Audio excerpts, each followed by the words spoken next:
Pemirsa, tersangka baru dalam kasus pembakaran rumah wartawan di Karo telah ditetapkan. Namun motif di balik pembakaran ini sampai sekarang masih misteri. Kita akan ulas kembali fakta-fakta yang sudah mengemuka sejauh ini. Kita akan tarik dulu pemirsa dari hari H kejadian, yaitu di tanggal 27 Juni 2024. Peristiwa ini terjadi tepatnya di sebuah rumah di Jalan Nabung Surbakti Ujung Padang Mas, Kabanjahe, Karo, Sumatera Utara. Dan aksi para pelaku ini terekam CCTV sekitar pukul 3:18 dini hari. Dan di sekitar lokasi ini ditemukan barang bukti berupa 2 botol sisa bahan bakar yang diduga ini menjadi bukti dalam kasus ini.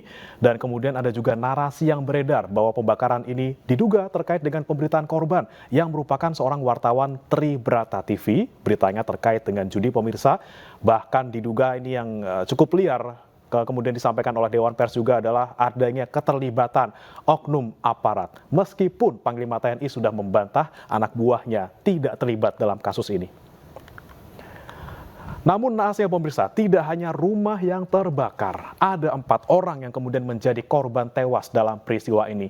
Yang pertama, tentu saja wartawan Tribrata TV Riko Sempurna Pasaribu, kemudian istri Riko yang bernama Elfrida Boru Ginting, dan anak korban Riko yang bernama Sudi Investasi Pasaribu.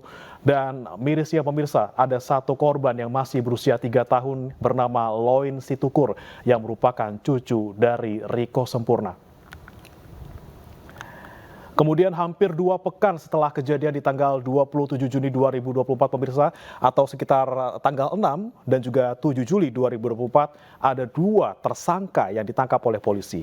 Keduanya ini merupakan eksekutor dalam pembakaran yang masing-masing ditangkap di hari yang berbeda.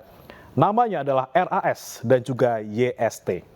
Keduanya ditangkap di tanggal yang berbeda dan keduanya membakar rumah korban dengan BBM campuran jenis solar dan juga pertalite.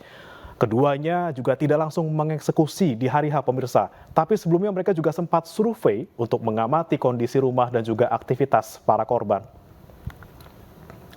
Dan yang paling baru hari ini pemirsa, di tanggal 11 Juli 2024, polisi menetapkan tersangka tambahan yang berinisial B.